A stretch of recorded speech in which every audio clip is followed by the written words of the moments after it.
مجھے یاد ہے وہ منظر جب میں روس گیا ہوا تھا،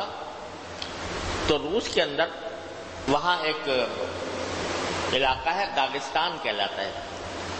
اور اس کے اندر یہ وہی علاقہ ہے جس میں کوہ قاف بھی واقع ہے۔ کوہ قاف آپ نے سب لوگوں نے نام سن رکھا ہوگا، کوہ قاف بچپن سے اس کے بارے میں پتہ نہیں کیا کیا مشہور ہے، کوہ قاف کے جنات اور پریاں اور خدا جانے، لیکن وہ تو سب داستانیں ہیں، لیکن واقعی حقیقی کوہ قاف۔ تو جب میں وہاں پر دورہ کر رہا تھا تو وہاں کے علماء نے، وہ علماء جنہوں نے ان حالات میں علم حاصل کیا، انہوں نے ایک بڑا اجتماع رکھا۔ کوہ قاف کی چوٹی پر ایک بستی تھی، وہاں پر انہوں نے ایک بڑا اجتماع رکھا اور مجھے دعوت دی، اور ساتھ میں یہ بھی کہ میں خطاب کروں اور ان سے کچھ گزارشات پیش کروں۔ تو میں جب وہاں پہنچا، رات کو عشاء کی نماز کے بعد اجتماع تھا، 14ویں رات کا چاند تھا، اور کوہ قاف کا عجیب منظر تھا، اور اس میں وہاں پر ایک بہت بڑا، تقریباً ایسا ہی اجتماع ہوگا جیسا اس وقت ہے، تقریباً اتنا بڑا اجتماع۔ تو قبل اس کے کہ میں خطاب کروں اور کوئی بیان کروں، تو مجھ سے علماء کرام کی ایک بڑی جماعت مجھے ملی، وہیں کے علماء، داغستان کے علماء، اور انہوں نے مجھ سے کچھ سوالات کرنے شروع کیے۔ سوال تو اس انداز سے کر رہے تھے جیسے کہ کوئی مستفتی، یعنی مسئلہ پوچھنے والا وہ سوال کرتا ہے، اس طرح مجھ سے سوال کر رہے تھے۔ لیکن میں نے ان کے سوالات سے اندازہ لگایا کہ یہ مسئلہ پوچھنے کے لیے نہیں کر رہے بلکہ میرا امتحان لینے کے لیے کر رہے۔ یعنی ان میں سے بہت سے لوگ ایسے تھے جو مجھ سے واقف نہیں تھے، تو ان کو یہ فکر تھی کہ یہ آدمی باہر سے آیا ہے اور پتہ نہیں کس قسم کے خیالات نظریات رکھتا ہے، یہ کہیں ایسا نہ ہو کہ ہمارے علاقے میں گمراہی پھیلا دے۔ اس لیے پہلے انہوں نے سوالات کا ایک بہت لمبا سلسلہ، باقاعدہ لکھے ہوئے سوالات، اور ایک کے بعد ایک، ایک کے بعد ایک، ایک کے بعد ایک سوالات کرنے شروع کیے۔ میں اس کا جواب دیتا رہا، لیکن سوالات سے مجھے اندازہ ہو گیا کہ یہ در حقیقت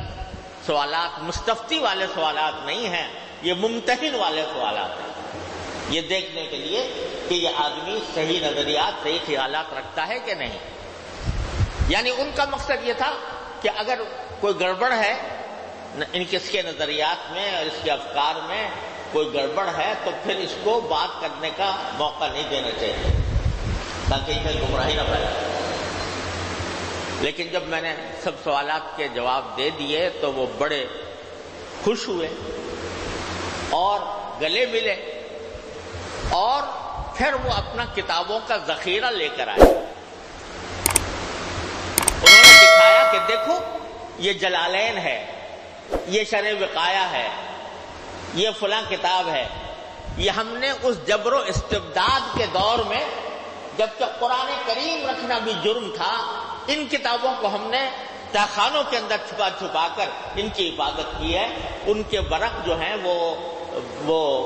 زمانے کی گردش سے بہت ہی بوسیدہ ہو گئے تھے، لیکن وہ کتابیں انہوں نے مجھے آنکھوں سے دکھائیں کہ یہ ہیں وہ کتابیں جن کی ہم نے حفاظت کی۔ جبکہ ایک انسان کو اگر اس کے پاس قرآن کریم مل جائے تو پورے خاندان کو تباہ و برباد کر ڈالا جاتا تھا۔ تو اس وقت مجھے عبرت ہوئی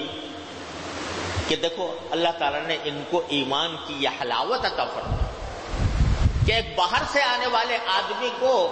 واعظ و تقریر سے پہلے یہ پہلے امتحان کر رہے ہیں کہ اس کے خیالات بھی درست ہیں یا نہیں۔ ایسے علماء موجود تھے، باقاعدہ علماء موجود بڑی تعداد میں، جنہوں نے اسی روسی استبداد کے زمانے میں علم حاصل کیے۔ کہاں حاصل کیے؟ تہخانوں میں کیے، رات کی تاریکیوں میں کیے۔ جنہوں نے رات کی تاریکیوں میں اٹھ کر سحریاں کھائیں اور روزے رکھے اور لوگوں کے سامنے اس طرح ظاہر ہوئے جیسے ہم نے روزہ نہیں رکھا ہوا۔ نماز گھر میں پڑھنا، مسجد تو درکنار، اگر کوئی آدمی نماز گھر میں پڑھ رہا ہوتا تو اس کو بھی پکڑ کر پولیس گرفتار کر کے لے جاتی تھی اور قید میں بند کر دیتی تھی۔ تو ایک صاحب نے مجھے بتایا کہ میں جب نماز کا وقت آتا تھا تو اپنے گھر میں نماز پڑھتے ہوئے ڈرتے تھے کہ کسی وقت بھی پولیس آ کر ہمیں پکڑ کر لے جائے گی۔ تو میں یہ کہتا تھا کہ وہاں میرے گھر کے سامنے ایک میز تھی، تو گھر کے دروازے میں، جہاں گھر کا دروازہ ہے، میز تھی، تو وہاں پر میں چائے تیار کر کے وہاں پر رکھ دیتا تھا، چائے اور اس کی پیالیاں اور ایک آدھ کرسی وہاں ڈال دیتا تھا، اور اپنے لڑکے کو کھڑا کرتا تھا دروازے پر کہ میں ذرا نماز اندر جا کے پڑھ رہا ہوں، اگر کوئی پولیس والا یا کوئی آدمی آئے اور میرے بارے میں پوچھے تو ان سے کہنا کہ یہ چائے رکھ کے گئے ہیں ابھی، اور ابھی چائے پینے کے لیے یہاں پر رکھ کر گئے ہیں، تھوڑی دیر کے اندر ابھی آتے ہیں، آپ تشریف رکھیں، اندر پہنچ جائیں گے۔ اتنی دیر میں جا کر میں نماز اندر جا کے پڑھتا تھا، اور پھر بعض اوقات باقی لوگ آ جاتے تھے تو وہ میرا بیٹا کہتا تھا کہ چائے رکھی ہوئی ہے، چائے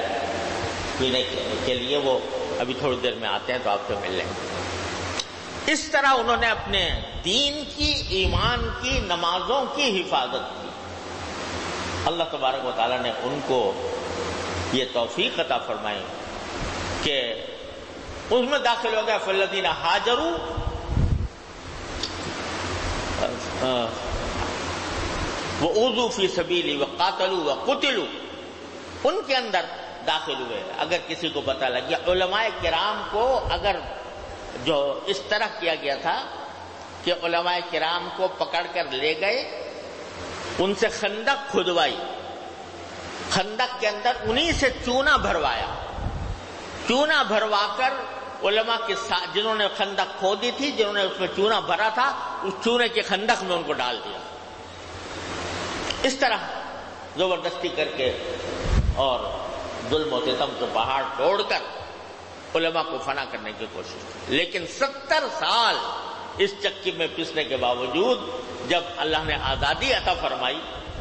اور کمیونسٹ سسٹم سے ان کو نجات ملی تو الحمدللہ وہ مسلمان کے مسلمان نکلے،